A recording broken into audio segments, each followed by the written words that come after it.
Welcome back to Daddy Dimes Radio. Today we are without Levi, but later on in the episode here, we will have Aubrey back on again, and she's going to be doing some more fun content here. But let's go ahead and talk about this weekend as we obviously had the wild card get started, and we'll go over a little recap, and then I'll talk about the Monday night game. So my predictions were posted on our shorts channel. So you guys can go check out a lot of our shorts. We do have a lot of good content on there. And we just haven't talked about it on our podcast in a while. So I thought I'd give you guys a heads up. But then my only wrong prediction that I posted was the Chargers versus Jags. I had the Chargers in that one. But I had some good predictions in like the Vikings Giants game, and we'll see what happens tonight, as I did have the Cowboys by a touchdown against the Bucks for my pick, and I'll talk about that more here in a minute. But let's review and kind of rate each team's performance this weekend.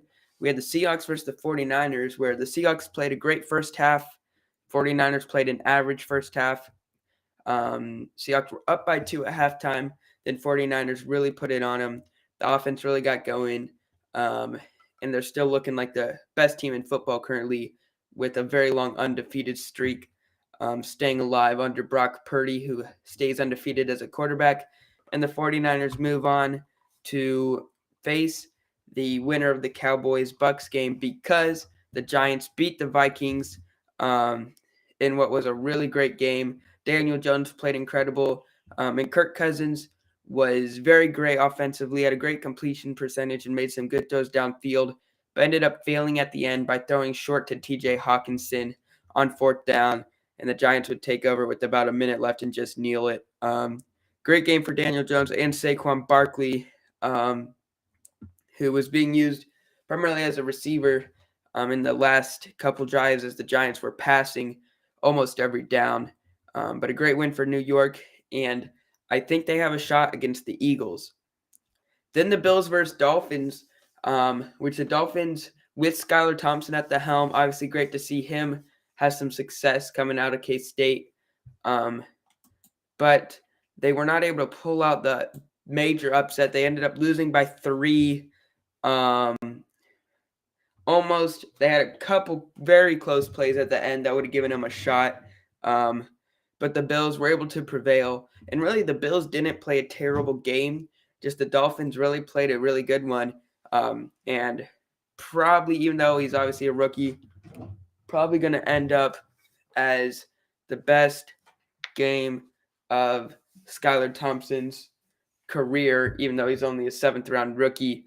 But I don't really see him getting a starting job anywhere else.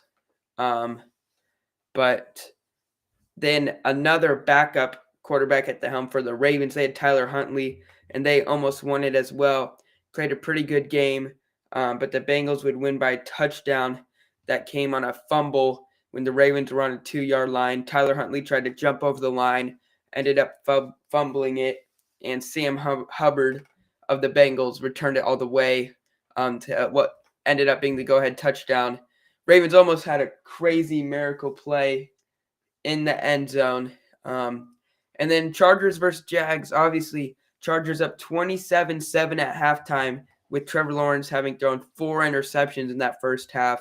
But then the Jaguars went on fire and ended up going on a huge run, winning 31-30 with some gutsy late fourth quarter calls by Doug Peterson.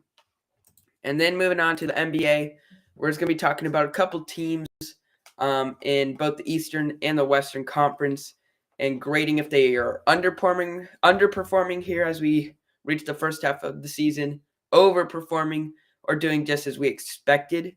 Starting things off with the Nets, who are currently the 2 seed.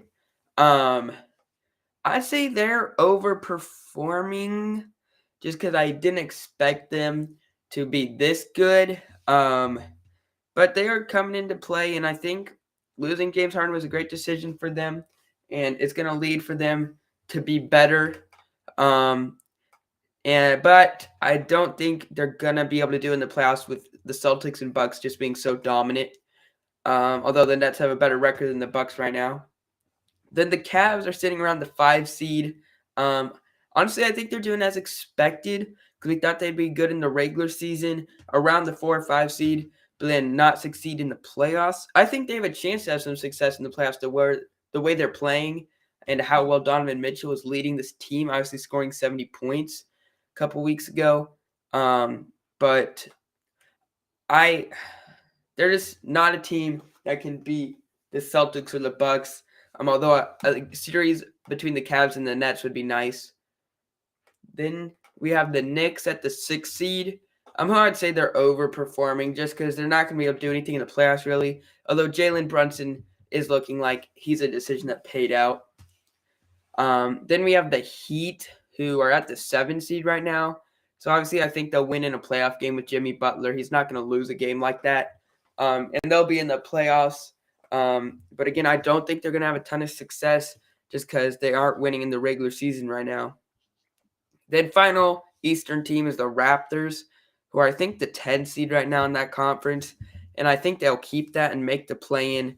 But they're underperforming, I think, just because they're a team that under Nick Nurse tends to always win games and make the playoffs. At least that's what it seemed like they'd be coming off of last year, and virtually the same roster with young players that continue to improve like Scotty Barnes. But they're just not doing so hot this year.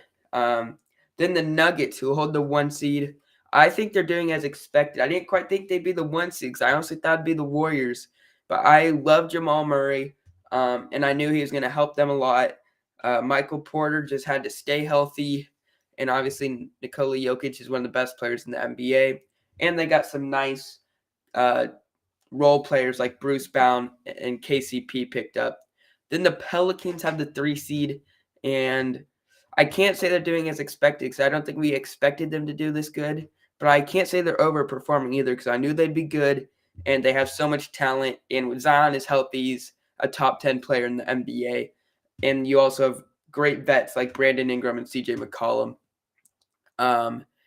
Then the Sacramento Kings had the 4 seed. And I hate to say this, I think they're overperforming because I don't think they'll have playoff success as there's really good teams lurking in the 5 to 10 range of the Western Conference with the Kings. They're obviously fun to watch, but they're just too young right now without playoff experience and not really built to go on a deep playoff run.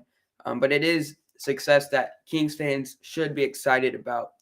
Then the Phoenix Suns, who just a couple weeks ago were the 2 seed, and I think might have even been the 1 seed at one point in this Western Conference.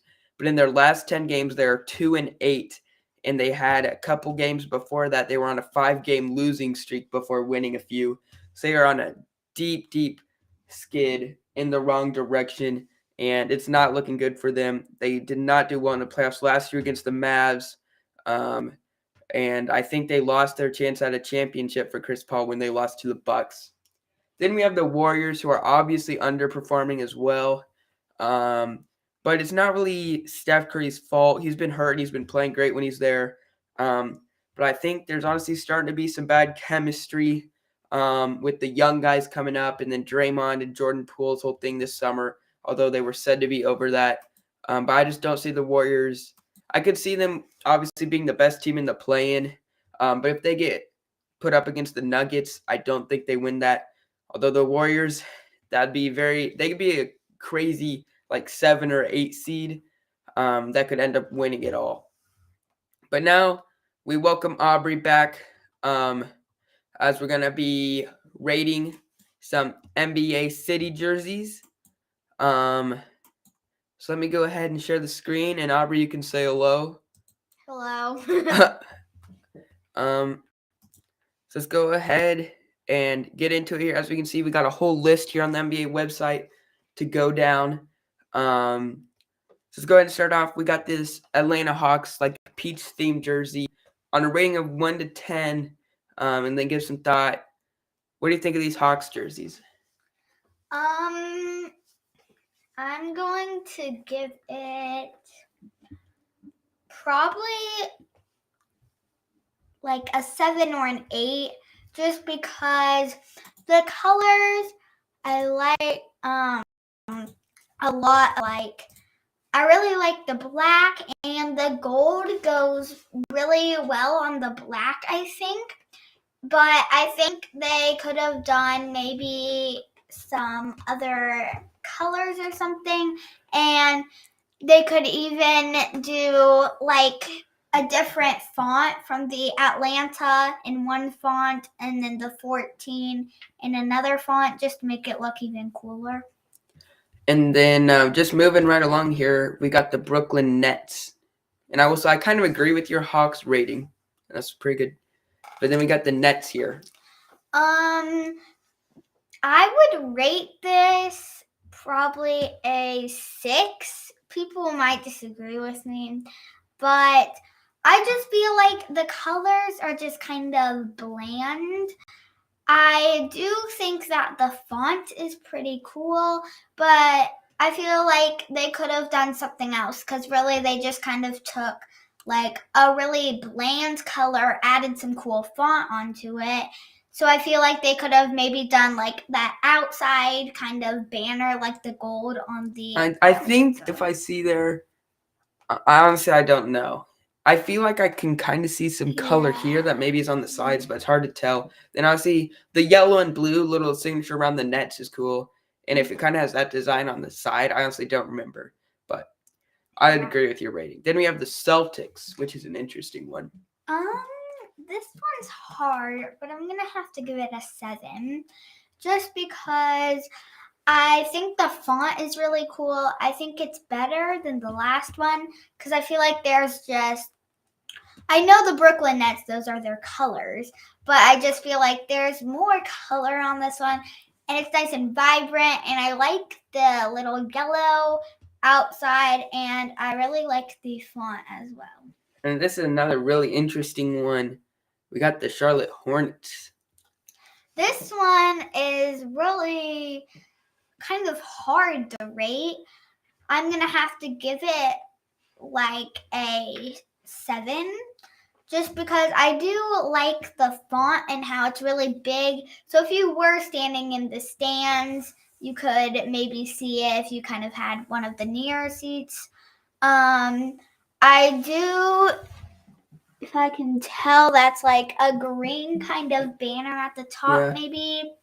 I do like the stripes on this one, and I feel like this one's just so different than the other ones, and it's really unique.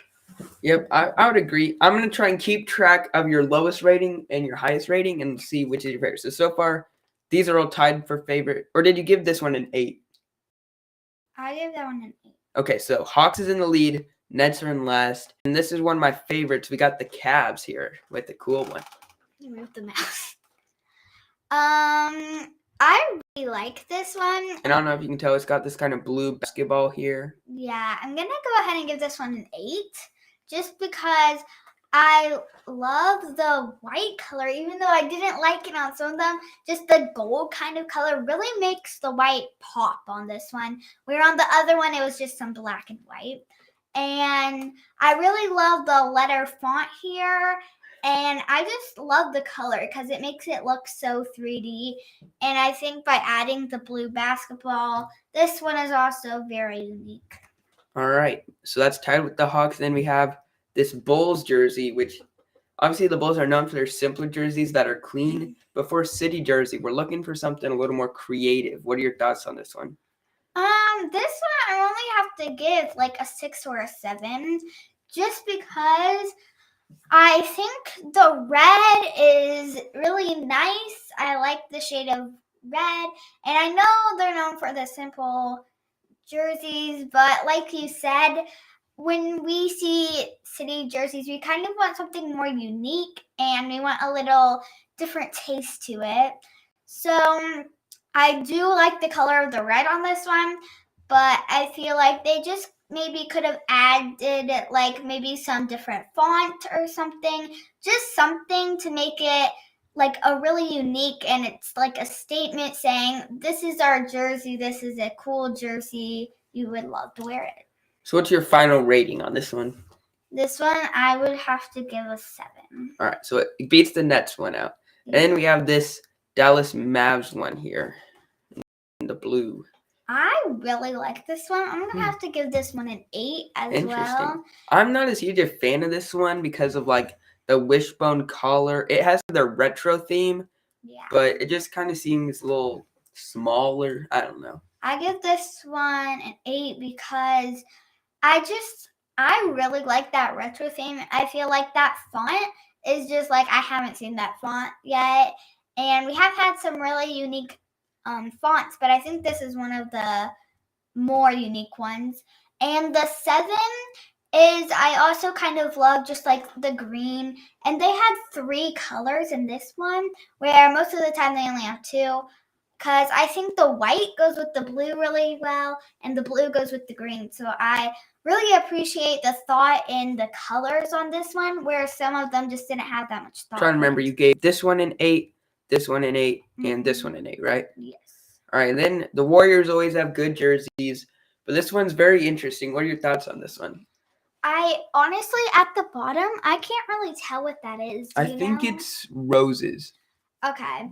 I'm going to have to give this one a 6 just because I do love the colors and it's very unique, but I just feel like there's a lot going on right here. And I feel like the roses, I really like the circle and the number, like that part. So I think if they had the roses away, it might have gotten even higher rating. But I do see they were trying to put themselves out there and try to make it a little more unique so people like jerseys more.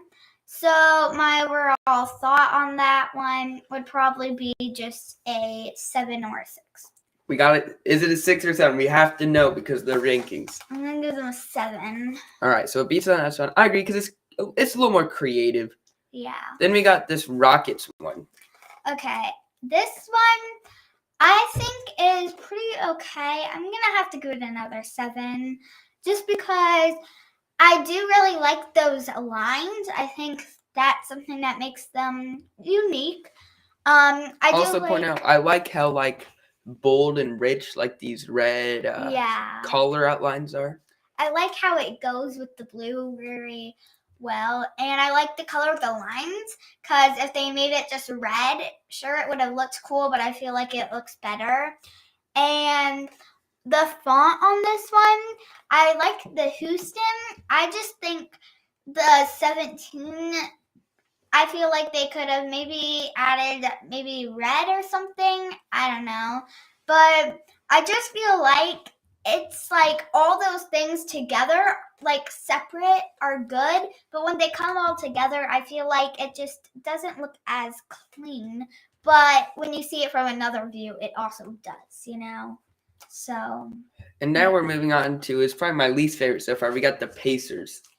I'm gonna have to give this one just a 6 because I do like the blue and like the Pacers, but I just don't get why they would add that black just for the 0. I think if I could improve this, I would say take away that black and like the kind of gold chain outline. The gold chain, the gold chain around the outside, it'd look really cool. Yeah. So much. These jerseys could have been really good with that blue because I do really like that blue color. I think they could have put the gold chain around the outside and maybe just added like their logo underneath it, but just something to make them a little more special. And then we have the Clippers, who also can have had some cool city jerseys, but this one's very interesting. Yeah, I think this one is very hard to judge because this is one of those jerseys that some people really like and it's one of their favorites, but some people don't like and it's one of their least favorites. And I feel like I'm more leaning towards the least favorite, but I also see why people like it as one of their more favorites. So I give this one a 7 just because I think it's kind of cool how they did the different colors on the sleeves. I haven't seen that yet. And I really like the font on this one. So I think the font really stands out on the black. So I think this one is decent. I mean, it just kind of looks, a little. I like some parts of it, but then when it's all together, it's kind of like All right, and next up we got this one that I personally really like. I don't know what you'll think down here. this one. I would have to give a 7 because I do like that kind of like royal blue color in the outside and the 6, and I also do like the font, but I just feel like we need something that's just gonna make you a little more unique, because my first, when you see it, it's kind of like, okay, this is okay. I think it's a little bland, but I do really like that blue color. Just maybe I feel like if it did a black background, I feel like it would have looked like the blue would stand out, and I think it would have looked more cool with like a black background. All right, Aubrey, I think we're gonna save. There's still a lot more to go. So I think we're gonna save the rest for next week and do like a part 2 of this series. So you can go ahead and head out. But then, guys, I'm gonna go ahead and continue and keep screen sharing, and we're gonna go here. And as you can see, we're doing the NBA All-Star voting here, which is finishing up here in just a couple days, about a week. So if you haven't voted yet, go ahead and do it, as the fans get 50% of the vote for the starters here. Just go ahead and start here in the East, I think. And we'll get, I think we just start in the front court, because obviously we need Giannis Antetokounmpo. It's just obvious. And Joel Embiid. Then we got Jason Tatum or Kevin Durant here. And obviously we can keep scrolling. Gives you like every player pretty much in order of stats or whatever. But I think Katie's hurt right now, but I have to go with Jason Tatum, my boy, one of my favorite players. Now how do we get back? Do we go here? All right, yep, saves. That's our front court. Now the guards are going to be a little more interesting here. Obviously, Donovan Mitchell is the points leader. Trae Young, Jaylen Brown, DeMar DeRozan. Kyrie has honestly been playing pretty well, but I feel like just as a fan, I don't want to vote for Kyrie because I'm just not a fan of him. Just go ahead and vote Donovan Mitchell, obviously. But now this is tough. I feel like, I want to go DeMar DeRozan, but if we take in team success, I don't know. I don't know if I want to take in team success or not. I'm going to go ahead. I'm going to vote Jaylen Brown. Him and Jason Tatum teaming up. I think that'd be cool. And this would be a fun team to watch here. Not going to be probably as exciting as a team with Steph Curry, obviously, what he needs for game. But on that note, let's move on to the West front court, where we obviously are going to want to go LeBron here. But now this is interesting. Anthony Davis had a huge run here, and I think we're probably going to go with him. But I also want to vote Zion, just because, obviously, Zion will be coming off the bench no matter what. But I really want to see him as a starter. But, he'll get there eventually as long as he doesn't take any bad injuries. So I'm going to go ahead and vote Anthony Davis and Nikola Jokic, because obviously with his production at every statistic in the game except really defense, Zion has the edge on him defense-wise and scoring-wise this year. But Jokic is two-time MVP. We're going to put him in.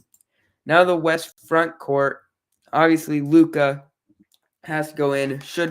He's my MVP favorite right now.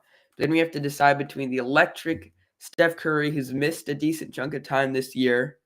One of my favorite players, of course, representing the Thunder, SGA, averaging 30 points. He's been crazy, and we have a chance to make the play-in now because of him. And then I'd probably put Ja Morant over Damian Lillard, although he's having a nice bounce-back year. Even Devin Booker could be in this conversation. But I'm going to have to vote for my boy SGA. He hasn't even made an All-Star game, and now he's jumping to a starter. But I don't think this is like the Andrew Wiggins case. SGA's been great for much longer. Or I shouldn't say great, but good team production, not just scoring. Wiggins is finally becoming a better defender, but we'll move on from that. Let's go ahead and just submit this. I might have to log in or something. well, those would just be my picks, guys. I don't know if I'm actually going to submit this and vote. But that's going to end. Do it, and thanks for listening.